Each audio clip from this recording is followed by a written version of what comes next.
오늘 함께 나누실 말씀은 사도행전 5장 33절에서 42절입니다. 33절에서 42절, 사도행전 5장 33절에서 42절입니다. 제가 봉독해 드리겠습니다. 그들이 듣고 크게 노하여 사도들을 없이하고자 할세 바리새인 가말리엘은 율법 교사로 모든 백성에게 존경을 받는 자라. 공회 중에 일어나 명하여 사도들을 잠깐 밖에 나가게 하고 말하되 이스라엘 사람들아, 너희가 이 사람들에게 대하여 어떻게 하려는지 조심하라. 이전에 드다가 일어나 스스로 선전하며 사람이 약 400명이나 따르더니 그가 죽임을 당하며 따르던 모든 사람들이 흩어져 없어졌고, 그 후 호적할 때 갈릴리의 유다가 일어나 백성을 꾀어 따르게 하다가 그도 망한즉 따르던 모든 사람들이 흩어졌느니라. 이제 내가 너희에게 말하노니 이 사람들이 상관하지 말고 버려두라. 이 사상과 이 소행이 사람으로부터 났으면 무너질 것이요 만일 하나님께로부터 났으면 너희가 그들을 무너뜨릴 수 없겠고 도리어 하나님을 대적하는 자가 될까 하노라 하니, 그들이 옳게 여겨 사도들을 불러들여 채찍질하며 예수의 이름으로 말하는 것을 금하고 놓으니, 사도들은 그 이름을 위하여 능욕받는 일에 합당한 자로 여기심을 기뻐하며 공의 앞을 떠나니라. 그들이 날마다 성전에 있든지 집에 있든지 예수를 그리스도라고 가르치기와 전도하기를 그치지 아니하니라. 아멘. 잠시 기도하겠습니다.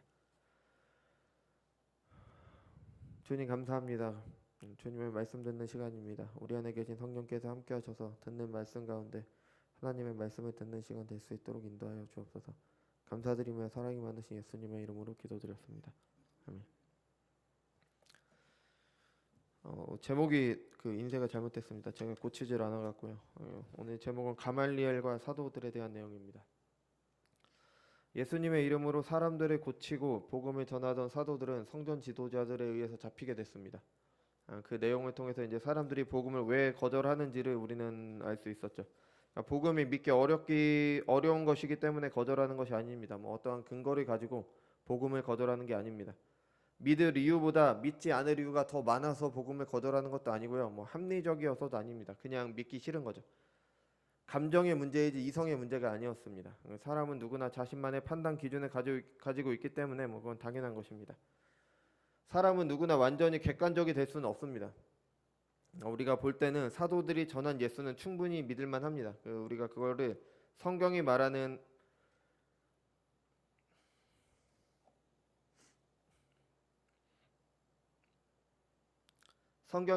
우리의 구원자 예수 그리스도는 우리의 구원자로 가장 적합한 분이고, 그가 행하신 일도 우리를 완전히 구원하시는 은혜를 줍니다.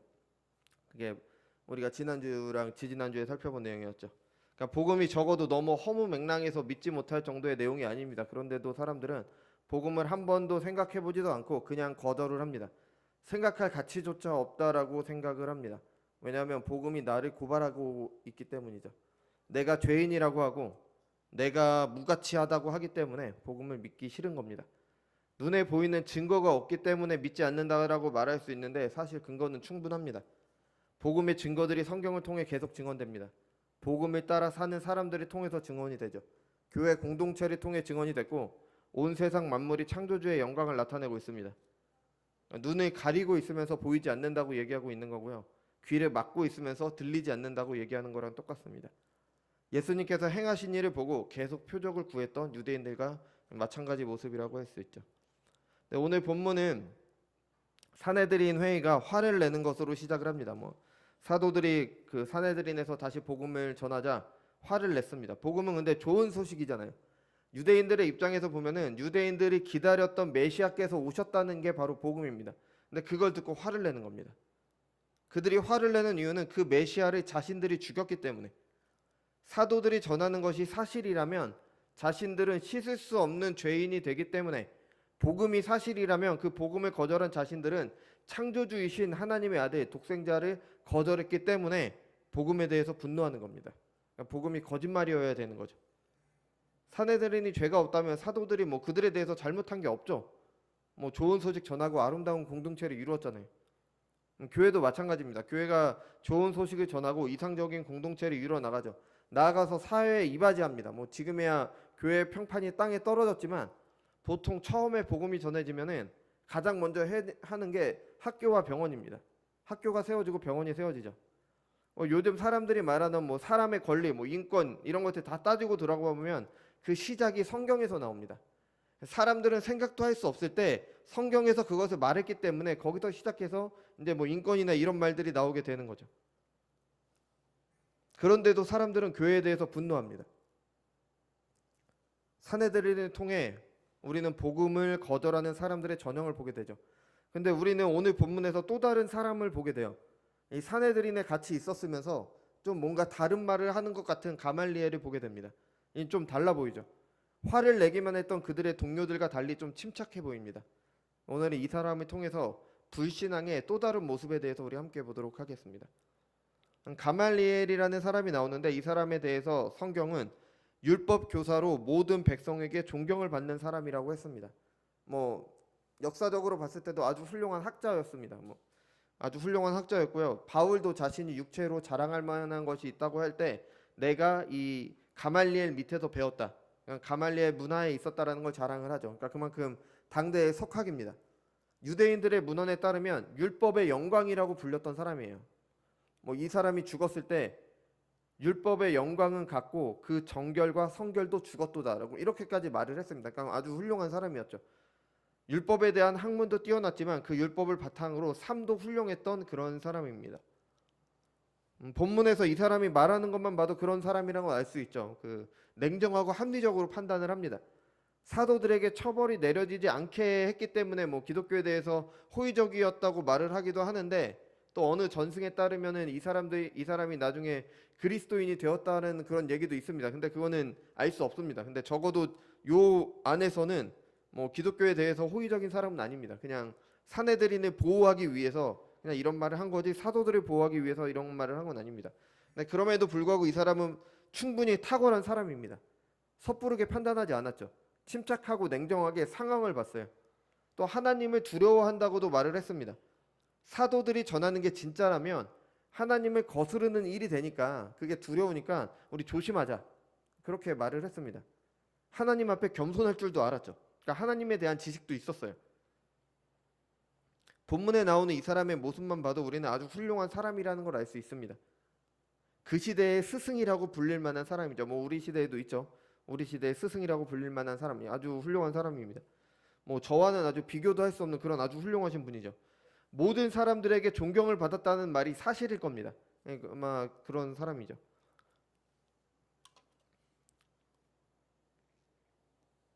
근데 우리가 본문을 통해서 발견할 수 있는 거는요, 이 사람이 그리스도인은 아니라는 겁니다. 이런 말을 드리려는 게 아닙니다. 아무리 훌륭해도 예수 믿지 않으니까 아무 소용이 없다. 이런 말을 드리려는 게 아닙니다. 왜냐하면 이런 교만한 마음을 갖기 위해서 지금 우리가 이런 말을 하는 게 아닙니다. 로이드 존슨 목사님께서는 이런 말씀을 하셨어요. 진리보다 관용을 숭배하고 느슨하고 안이한 시대에 특별히 무서운 경고가 담긴 본문이다. 오늘 본문에 대해서 이렇게 말씀을 하셨습니다. 가말리엘이 훌륭한 사람, 좋은 사람인 것은 맞습니다. 분명히 훌륭하고 좋은 사람이에요. 종교적인 사람인 것도 맞죠. 하나님을 두려워했고 자신의 종교적인 신념에 따라서 행동할 줄도 아는 사람이었습니다. 도덕적으로도 훌륭했습니다. 아주 성결하고 정결한 삶을 살았어요. 공정한 사람이었죠. 하지만 그리스도인은 아니었습니다. 당대 유대인이라면 누구나 가지고 있을 법한 하나님에 대한 지식과 세상에서 말하는 지혜를 잘 결합한 그런 인물이었습니다. 그게 바로 가말리엘이었어요. 지금도 이런 분들이 많이 계시죠. 무슨 강연하는 사람들을 보면은 세상 지혜가 참 훌륭합니다. 모든 사람들이 다 가지고 있을 법한 하나님에 대한 지식도 있습니다. 성경에 대한 지식도 있어요. 왜냐하면 성경이 그냥 학자들이 보기에도 굉장히 유익한 책입니다.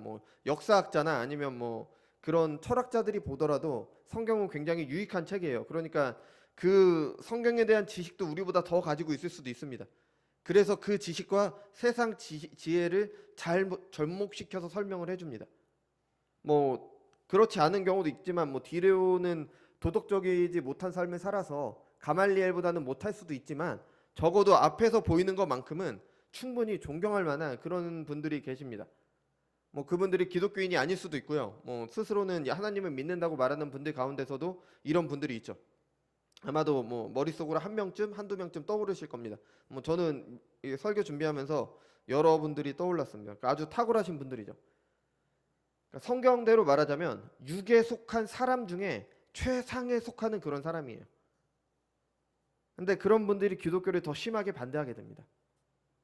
그러니까 사내들인처럼 잘못된 반응으로 거절을 하면은 저 사람들이 뭔가 잘못됐구나라고 이렇게 얘기할 수 있는데, 이런 훌륭한 분들이, 우리의 눈으로 볼 때 너무 훌륭한 이런 분들이 복음을 아주 신사적으로 이렇게 거절을 하면은 우리는 뭐 그거에 대해서 알 수가 없는 거죠. 그러니까 더 큰 이렇게 해를 끼치게 되는 겁니다.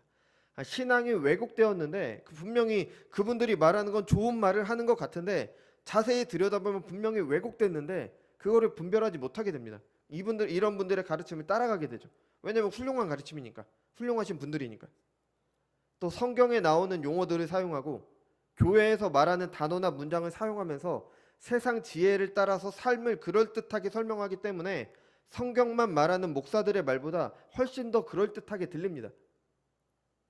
뭐 1900년도 초중반에 나왔을 것으로 예상되는 선한 이방인의 실패라는 그런 책이 있습니다. 이게 아직 번역되지 않아서 제가 읽어보진 못했는데 뭐 이런 비슷한 내용을 다뤘어요. 이미 그때부터 훌륭한 이방인들, 훌륭한 불신자들의 교회가 많은 영향을 받았고요.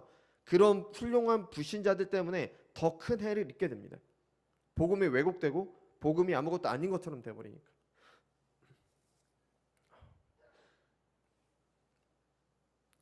이 가말리엘을 살펴보면요, 아주 좋은 판단을 할 것 같은데 잘못됐습니다. 자세히 살펴보면 그의 논리도 잘못됐고 그 논리를 따르더라도 잘못된 판단을 하고 있습니다. 가말리엘은 예루살렘에서 일어나는 일, 그 예수님을 통해서 일어났고 그 사도들을 통해서 일어나는 일에 대해서 제대로 판단을 하지 못하고 있습니다. 예수라는 사람이 일으킨 소동 정도로 생각을 했어요. 그래서 드다랑 유다와 같은 사람과 연결을 했습니다. 뭐 드다가 누군지에 대해서는 여전히 논란이 있어요. 정확히 누군지는 밝혀지지 않았습니다. 왜냐하면 드다라는 사람이 많았어요. 반란을 일으킨 사람들이 있었기 때문에. 유다는 세금을 걷는 것 때문에 인구 조사를 할 때 반란을 일으킨 사람입니다. 뭐 이 둘 다 어떤 카리스마로 사람들을 선동했던 그런 사람들이죠. 가말리엘은 이 사람들과 예수님을 통해 시작되는 교회를 같은 눈으로 봤습니다. 그런데 전혀 아니죠. 가말리엘은 하나님을 알았지만 하나님의 구속사를 보지는 못했습니다. 하나님이라는 말은 사용을 했지만 하나님의 뜻을 몰랐던 겁니다.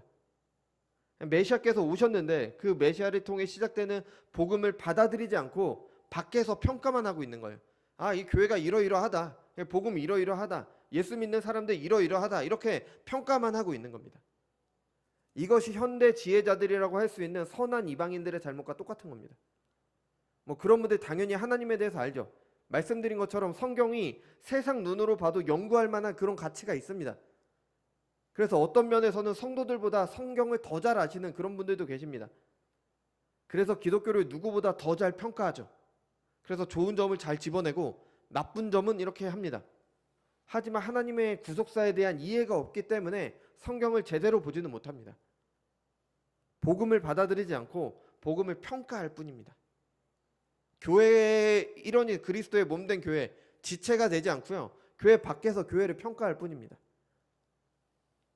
구원자 되신 예수님을 믿지 않는데 그 모든 것을 아는 것과 성경의 좋은 가르침을 아는 것, 그것을 행하려고 하는 것은 전혀 의미가 없습니다. 하나님의 구속사 가운데 죄인들의 죄를 대신하시기 위해 예수님과 승천하신 후 성령을 보내주심으로 성령께서 함께 하심으로 시작돼서 계속되는 교회, 이런 것에 대한 이해와 믿음이 없다면 그냥 안 믿는 겁니다. 아무리 좋은 말을 해도 안 믿는 거예요. 진리를 믿지 않는 사람들의 특징은 뭐냐면, 진리를 믿지 않고 평가하는 사람들의 특징이 뭐냐면 타협할 수 있다는 겁니다. 관용의 정신을 보여줄 수가 있어요. 관용의 정신 보여줄 수 있습니다. 왜냐하면 이것도 맞고 저것도 맞다고 할 수가 있는 겁니다. 그러면서 뭐 종교 대통합이니 뭐 세계 신앙대회, 뭐 WCC라고 다 들어보셨죠? 세계 교회 협의회, 이런 모임들 가질 수 있습니다. 왜냐하면 진리를 말하는 사람들, 진리를 말하지 않으니까, 타협할 수 있으니까. 너도 맞고 나도 맞고, 이게 이런 말을 할 수 있는 겁니다. 근데 진리를 말하는 사람들을 근본주의자라고 비꼬거나 아주 고리타분하다고 비난하고 편협하다고 이야기를 합니다. 근데 이런 분들이 성품도 좋아요. 이렇게 훌륭하신 분들이 성품도 좋으니까 또 삶의 지혜도 있고 바로바로 써먹을 수 있고 공감 가는 그런 것들에 대해서 말해주기 때문에 사람들이 더 잘 듣습니다. 그럼 사람들은 진리에서 더 멀어지게 되는 거죠. 이게 선한 이방인들이 세상에 주는 악영향입니다. 물론 이분들이 하는 기여도 무시할 수 없습니다. 사회 발전하는데 크게 기여를 하십니다. 하지만 하나님 나라의 관점에서 본다면 폭력적으로 반응했던 사내들이나 가말리엘이나 다를 게 없는 겁니다. 오히려 사람들이 더 따른다는 점에서 더 위험한 거죠. 우리가 사는 시대는 교회에 나간다고 뭐 물리적인 압력을 받지 않잖아요. 그러니까 우리나라에서는 아마 이런 위험이 우리가 가장 직면하게 되는 그런 위험일 겁니다. 그럼 진리를 보는 세상의 판단이 잘못되었다는 것을 가말리엘 말이 증명을 해주는데, 이 유다와 드다의 예를 들면서 하나님에게서 온 것이면 계속될 것이고 하나님의 사람에게서 난 것이면 흩어질 것이라고 말을 했습니다. 그죠? 얼핏 보면 옳은 말이죠. 근데 반드시 그렇진 않습니다. 많은 사이비 종교들이 수천 년의 역사 가운데 이어져 내려왔어요. 초대교회 때부터 있었던 우리 영지주의 들어봤잖아요. 그죠? 그 영지주의가 지금도 있습니다. 현대에는 그 좀 오래된 영화인데 그 다빈치 코드라는 영화 혹시 보셨는지 모르겠는데 그 영화가 결국 영지주의 영화입니다. 그러니까 뭔가 특별한 지혜를 가지고 특별한 지식이 있어야 구원받는다. 그런 식으로 나오는 거죠. 그러니까 사이비가 아니더라도 진리가 아닌 뭐 불교나 이슬람교도 오랜 세월 동안 아주 많은 수의 사람들이 따르고 있죠. 그러니까 이 가말리엘의 판단은 잘못된 겁니다. 얼마나 오래됐느냐, 얼마나 많은 사람들이 따르느냐를 통해서 진리인지 아닌지를 판단해서 안 되는 거예요. 이런 것들이 세상이 진리를 보는 관점이에요. 근데 교회도 그렇죠. 교회는 사람 수가 중요합니다. 사람이 많이 모으면 좋은 교회, 그렇지 않으면 문제가 있는 교회로 생각을 하죠. 그래서 큰 교회 목사님들은 어깨에 힘이 들어가고 뭐 그렇지 않으면 좀 그렇습니다. 교회가 신자 수에 민감한 건 당연합니다. 구원받는 사람의 수가 나날이 더해져야 됩니다. 그것뿐 아니라 교회의 운영적인 면에서도 당연히 중요하게 생각할 수밖에 없습니다. 하지만 그 수가 그 교회가 참된 교회임을 증명하지 않습니다. 얼마나 많은 사람들이 따르느냐가 그 교회가 참된 교회임을 증명하지 않아요. 사람 수가 많아도 얼마든지 잘못된 교회들이 있습니다. 그러니 큰 교회들이 갈라지는 거고요. 큰 교회 담임하셨던 목사님들이 뭐 마지막에 이상한 모습을 보이는 겁니다. 뭐 작은 교회라고 참된 교회도 아닙니다. 작은 교회 목사님 뭐 저의 변명처럼 들리실 수도 있겠지만 성경이 증언하는 겁니다. 종교개혁자들은 참된 교회의 표지를 사람의 수 많고 적음에 두지 않았습니다. 말씀이 순수하게 선포되느냐, 눈에 보이는 말씀인 성례가 정당하게 이루어지느냐, 신자들이 말씀대로 살기 위해 행해지는 권징이 적법하게 이루어지느냐, 이게 이루어지면 하나님의 말씀이 그 교회에 가득하면 그게 바로 참된 교회의 표지다. 참된 교회임을 나타내는 것이다. 그렇게 이야기를 했습니다. 세상은 현상으로 진리를 판단하려고 합니다. 눈에 보이는 것으로 판단하려고 하죠. 뭐 일정 부분 맞습니다. 왜냐하면 열매를 봐야지 그 나무를 아니까 일정 부분 맞습니다. 근데 아닐 수도 있는 겁니다. 좋은 열매, 많은 열매를 맺는 것처럼 보이지만 잎만 무성한 무화과 나무일 수도 있는 겁니다. 유일한 진리의 판단 기준, 참된 교회, 하나님께 속한 공동체의 판단 기준은 하나님의 말씀입니다. 그래서 세상 지혜자들이 교회에 대해서 말하는 것이 잘못될 수밖에 없는 이유가 여기에 있는 거죠. 진리를 믿지 않고 평가하는 사람들이 교회를, 하나님의 신자들을 제대로 볼 수가 없는 겁니다. 하나님의 구속사와 예수 그리스도를 이해하지 못하니까.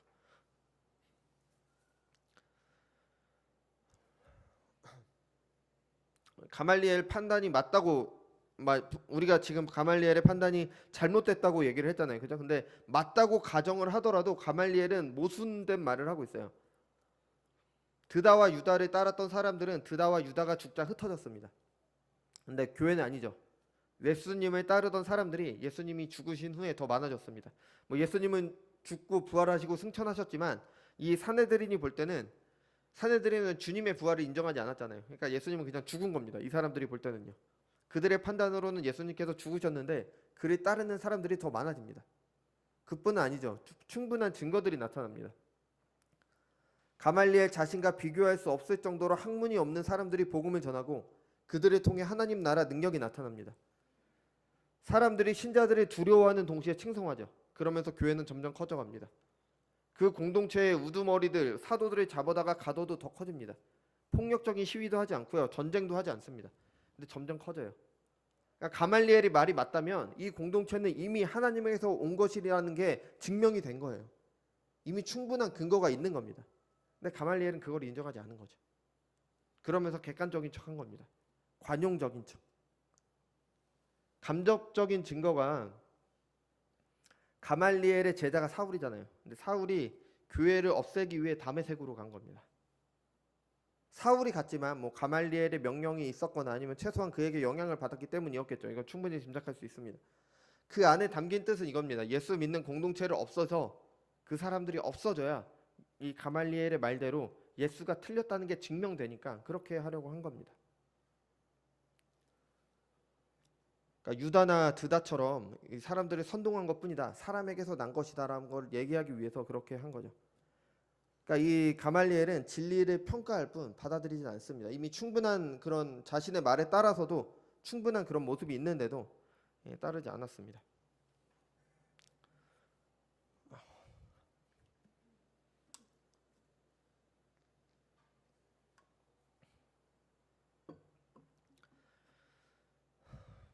본문에는 이제 가말리엘과 전혀 다른 사람들이 나옵니다. 사도들입니다. 가말리엘은 사람들이 받아들일 만한 생각과 말로 설득을 했습니다. 그러니 사람들에게 존경받는 사람이었을 겁니다. 하지만 사도들은 사람들이 이해할 수 없는 사람들이었어요. 가말리엘보다 훨씬 못 배웠을 거고요. 참된 믿음을 갖고 있었기 때문에 뭐 탁월한 도덕성을 가지고 있었을 수도 있겠지만 그 전에는 사람 눈에 봤을 때는 모든 면에서 가말리엘보다 못한 사람들입니다. 가말리엘처럼 지혜로워서 적을 안 만들기는커녕 그들을 죽이려는 사람들도 있죠. 그리고 잡혀서 수치를 당합니다. 채찍을 맞는 것은 수치를 당하는 거죠. 그런데 더 이해할 수 없는 것은요, 예수의 이름을 위하여 능욕당하는 것을 기뻐했습니다. 사람들의 눈에는 그냥 미친 사람처럼 보였을 수도 있는 거죠. 칼빈은 사도들에 대해서 이렇게 말했습니다. 사도들은 부끄러움을 느끼지 않을 정도로 심지어 잘못되었다는 감각으로 고통을 당하지 않을 정도로 둔감하지 않았다고 생각해야 된다. 그들이 완전히 본성을 버리지 못하였기 때문이다. 하지만 그들이 대의를 생각하였을 때 기쁨의 상위를 차지했다.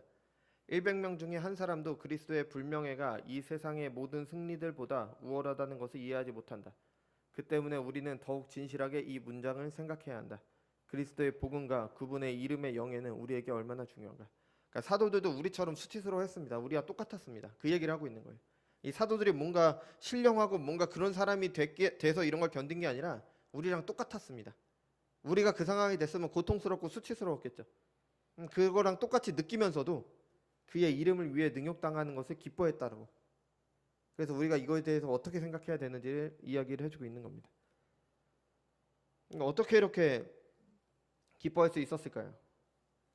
예수의 이름 때문에 능욕당하는 것을 기뻐했습니다. 그러니까 예수의 이름 때문에 가능했던 거죠. 우리가 두 주에 걸쳐 살펴본 예수님의 존재 때문입니다. 그분이 얼마나 위대한지, 그 이름이 얼마나 가치 있는지 알기 때문에, 또 그런 분께서 우리의 완벽한 구원자로 행하신 일 때문에 그 이름이 무엇보다도 중요했습니다. 그래서 그 이름을 위해 능욕당하는 것을 기쁨으로 여겼습니다.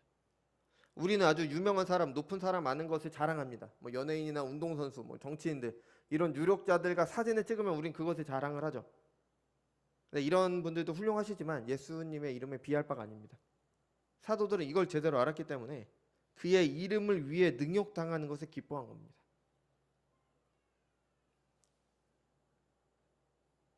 사도들이 이렇게 한 이유는 그들이 본질적으로 다른 존재가 되었기 때문입니다. 고린도후서 5장 17절입니다. 그런즉 누구든지 그리스도 안에 있으면 새로운 피조물이라. 이전 것은 지나갔으니 보라 새 것이 되었도다. 그러니까 예수님을 믿음으로 거듭났다는 것은 교화된다는 의미가 아닙니다. 본질적으로 새롭게 태어난다는 겁니다. 아예 우리의 몸까지 새롭게 되는 날은 주님께서 다시 오시는 날이죠. 그날 우리의 몸까지 새롭게 될 거지만 그날을 소망하는 가운데 우리의 영혼은 예수님을 믿을 때 새롭게 됩니다. 완전히 새롭게 태어납니다. 거듭납니다. 새로운 피조물이 되는 겁니다. 이것이 없으면 그리스도인이 아닙니다. 그동안 했던 안 좋은 일들을 그만하고 교회에 나가고 매일 성경을 읽고 내가 좀 착한 일도 하고 그렇게 살자, 이런 결심도 좋습니다. 훌륭한 결심입니다. 하지만 그것이 그리스도인이 됐다는 증거가 아닙니다. 물과 성령으로 거듭난 사람만 그리스도인이 될 수 있습니다. 계속 말씀드리지만 이거는 어떤 우월감을 가지라고 말씀드리는 게 아니에요. 우리가 예수님을 믿는 거, 거듭나는 거 모두 전적인 하나님의 은혜입니다. 하나님의 진리를 받아들여서 그것으로 세상을 보는 눈이 달라지고 삶과 죽음에 대해 다시 생각하고 내가 어떻게 살아야 되는지, 무엇을 위해 살아야 되는지, 우리의 결국은 어떻게 될 것인지, 이런 것들에 대한 진리를 알고 믿고 그대로 살게 되는 거 전적인 은혜인 겁니다. 그러니까 자랑할 게 없는 거예요. 이걸 알지 못하는 사람들 보고 저 사람은 왜 저럴까 그렇게 생각할 게 아니라 감사해야 됩니다. 그리고 그를 위해 기도를 하는 거죠. 자랑할 게 없습니다. 은혜로 받은 것이기 때문에. 그 사람들을 어리석다고 비웃을 필요가 없어요. 우리도 똑같습니다. 은혜가 없으면 똑같은 죄인이기 때문에. 가말리엘과 같은 세상 지혜자들도 하나님의 은혜를 입어서 구속사 가운데 아주 중요한 역할을 하기도 합니다. 사도 바울이 그랬죠. 그리고 무신론자였다가 회심한 후에 기독교 작가로 많은 글을 남긴 C.S. 루이스가 그랬습니다. 그러니까 이런 분들도 회심하기 전과 결정적인 차이가 있어요. 바울이 한 이야기가 있죠. 그동안 자랑으로 여겼던 것이 자신을 해롭게 하는 것으로 변했다. 여러 가지 재능을 가지고 좋은 사람이라고 평가받았던 그것이 자신과 원수가 된 겁니다. 왜냐하면 예수님을 아는데 그게 방해되기 때문에. 가장 고상한 예수 그리스도를 향한 지식에 그게 방해가 되기 때문에. 물과 성령으로 거듭난 사람은 이처럼 본질적으로 다른 사람이 되는 겁니다. 단순한 종교 지도자, 새로운 운동을 일으킨 사람이 아니라 택하심을 입은 사람들을 죄에서 구원하시는 유일한 구원자로 예수 그리스도를 보게 되는 겁니다. 모든 인류의 비참의 가장 근본적인 원인이 죄라는 것, 그리고 하나님과의 단절이라는 것, 그걸 해결하신 유일한 중보자로 예수님을 알고 믿게 됩니다. 사람들이 도덕적인 삶을 살기 위해, 좀 더 나은 삶을 살기 위해 종교를 갖는 것이고, 그것들 중에 기독교가 있는 것뿐이다, 절대적인 진리가 아니다, 이런 말을 하지 않게 되는 겁니다. 유일한 구원의 길이라는 걸 알게 되기 때문에. 그렇기 때문에 그의 이름, 예수의 이름 때문에 능욕받는 것을 기뻐하는 겁니다. 다른 사람에게 모욕당하는 거 좋아할 사람이 어디 있어요? 없잖아요, 아무도. 근데 하지만 예수님이 유일한 구원자이심을 아는 사람들은 그 이름 때문에 능욕당하는 것을 기뻐합니다. 그것이 예수님과 특별한 관계에 있다는 걸 나타내기 때문에. 예수님을 죽인 세상이 예수님을 따르는 제자들도 미워할 것을 말씀하셨어요. 나로 말미암아 너희를 욕하고 박해하고 거짓으로 너희를 거슬러 모든 악한 말을 할 때에는 너희에게 복이 있나니 기뻐하고 즐거워하라. 하늘에서 너희 상이 큼이라. 너희 전에 있던 선지자들도 이같이 박해하였느니라. 이런 말씀을 따라서 주님의 이름 때문에 수치당하는 것을 명예롭게 여겼습니다. 예수님께 속해 있다는 증거가 되기 때문에. 그의 구원에 동참했다는 것이 되기 때문에. 진리 밖에서 진리를 평가하는 게 아니라 진리 안에서 그것을 믿고 있다는 걸 나타내기 때문에. 바울은 이런 고백을 합니다. 이는 내게 사는 것이 그리스도니 죽는 것이 유익함이라. 죽는 것이 좋을 것이 무엇입니까? 왜 바울이 이런 말을 합니까? 죽음은 떠나서 그리스도와 함께 있기 때문에. 우리가 죽을 때 무엇이 우리의 위로가 되겠습니까? 우리가 죽을 때 우리가 좋아하던 것들, 우리가 존경하던 사람들, 우리가 사랑하던 사람들, 우리가 세상에서 이루고자 쫓아다녔던 것들, 우리의 영혼을 새롭게 할 수 없습니다. 아무런 위로도 될 수 없습니다. 오직 예수의 이름뿐입니다. 이 이름만이 우리를 영원한 하나님 나라로 이끌게 됩니다. 그 이름을 거절하는 한 그 어떤 것도 우리에게 위로가 될 수 없습니다. 그 어떤 것도 우리를 사망 권세에서 건져낼 수 없습니다. 오직 예수 이름뿐입니다. 그 이름 때문에 능욕당하는 것이 명예스러운 이유입니다. 여러분, 복음을 어떤 식으로 거절하든지 거절하는 겁니다. 욕을 하지 않고 약간의 호의를 보인다고 해도 거절하는 것은 똑같습니다. 부분적으로만 받아들이는 것도 똑같습니다. 기독교의 좋은 점은 받아들이고 나쁜 것은 거절하겠다는 생각 자체가 교만입니다. 하나님의 진리를 스스로 평가하겠다는 거예요. 하나님의 진리는 평가할 게 아니라 받아들여서 믿어야 될 겁니다.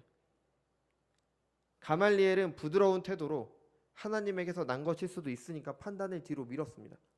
그렇지만 결국 거절한 겁니다. 어떤 사람들은 훌륭한 사람을 좋아하는 것처럼 예수님에게 호의적인 반응을 보일 수도 있습니다. 그의 가르침이 참 훌륭하다고 할 수 있어요. 그렇지만 복음의 핵심은 거절합니다. 거듭나야 된다는 걸 거절하죠. 모든 사람들이 죄사함을 받아야 된다, 죄인이라는 것은 거절합니다. 예수님께서 그의 피로 우리를 대신하셨다는 건 거절합니다.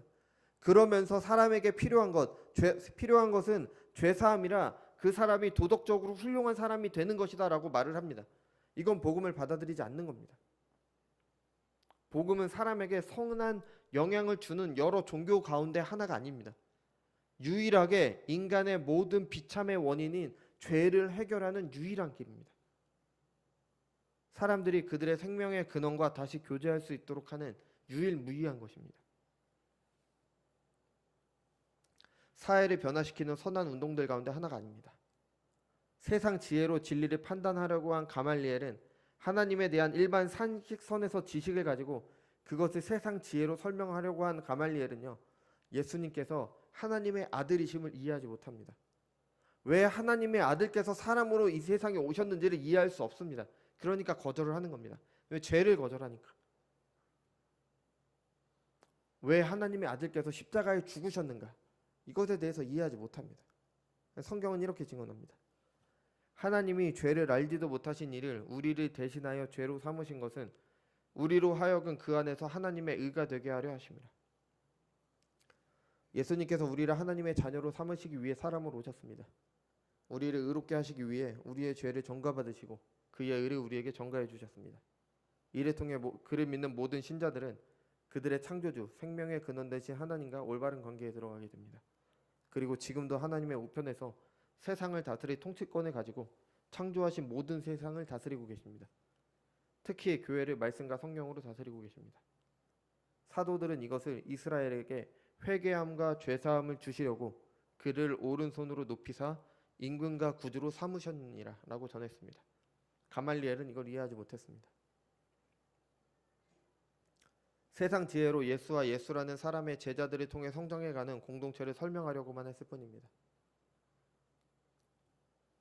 이 세상의 지혜는 하나님께 어리석은 것이니 기록된 바 하나님은 지혜 있는 자들로 하여금 자기 꾀에 빠지게 하시느니라 하였고, 아멘. 이 말씀이 본문의 가말리엘을 가장 잘 설명할 수 있는 말씀입니다. 가말리엘은 복음 앞에서 판단할 것이 아니라 믿음으로 그것을 받아들여야 했습니다. 사람의 지혜로 알려져 하지 않고 하나님의 구속사를 하나님께서 주신 계시, 하나님의 말씀으로 알고 믿어야 했습니다. 가말리엘이 했어야 되는 말은요, 우리는 모두 죄인입니다. 우리는 율법을 의지합니다. 우리 힘으로 하나님과 바른 관계를 맺을 수 있다고, 우리는 우리 힘으로 하나님과 바른 관계를 맺을 수 있다고 생각합니다.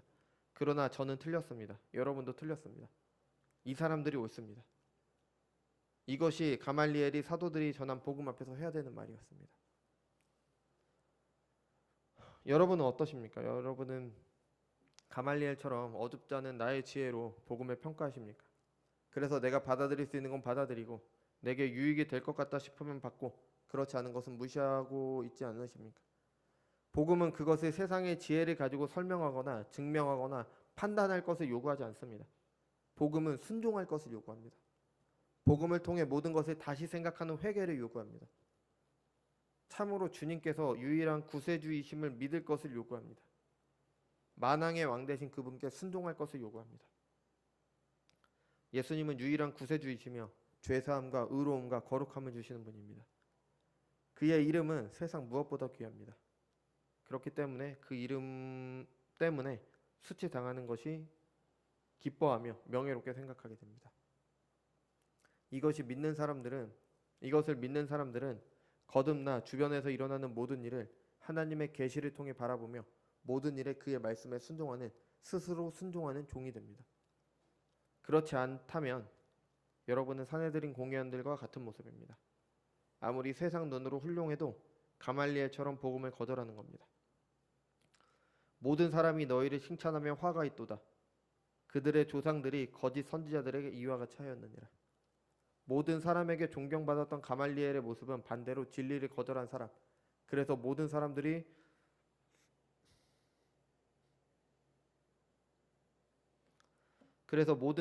좋아할 수 있는 말을 하는 사람이라는 뜻이 될 수도 있습니다. 진리를 말하지 않고 적당한 선에서 다 좋아할 만한 그런 말을 하는 사람이었기 때문에 모든 사람에게 존경받을 수 있었다라는 뜻이 될 수도 있습니다. 여러분, 복음으로 주님을 다시 보시기 바랍니다. 성령께서 눈을 열어주셔서 볼 것을 보고 귀를 열어주셔서 들을 것을 듣게 되시길 바랍니다. 그래서 바울처럼 자랑으로 여기던 모든 것이 해가 되고 주님과 함께 있는 것 때문에 죽음도 유익한 것이라고 고백하게 되길 바랍니다. 주의 궁전에서의 하루가 악인의 장막에서의 첫날보다 귀하다라는 다윗의 고백이 우리의 고백이 되길 바랍니다. 그것이 거듭난 신자들의 고백입니다. 이런 은혜가 우리에게 허락되길 바랍니다. 기도하겠습니다. 주님 감사드립니다. 오늘은 가말리엘의 모습을 통해서 복음을 거절한 또 다른 사람의 모습을 살펴봤습니다. 주님, 우리가 복음을 받아들이지 않고 복음을 평가하는 세상 지혜자들처럼 스스로 지혜로운 척, 시대에 스스로 관용이 있는 척 하지는 않았는지 돌아볼 수 있도록 인도하여 주옵소서. 복음은 우리의 평가를 원하는 것이 아니라 복음은 우리에게 그것을 믿고 알고 믿고 순종할 것을 요구하고 있습니다. 우리가 복음을 받아들임으로 성령을 통해서 거듭나서 복음을 참으로 믿고 예수님에 대해서 참으로 알게 되고 하나님을 참으로 믿게 되는 저희들이 될 수 있도록 인도하여 주옵소서. 그래서 우리의 삶 가운데 예수 그리스도를 나타내고 하나님의 영광을 드러내는 그런 삶을 통해서 세상 사람들이 교회 공동체를 보고 하나님께 영광 돌리며 하나님의 이름이 온 세상에서 높임 받을 수 있는 그런 일이 우리 교회를 통해 일어날 수 있도록 인도하여 주옵소서. 감사드리며 사랑이 많으신 예수님의 이름으로 기도드렸습니다. 교회 소식입니다.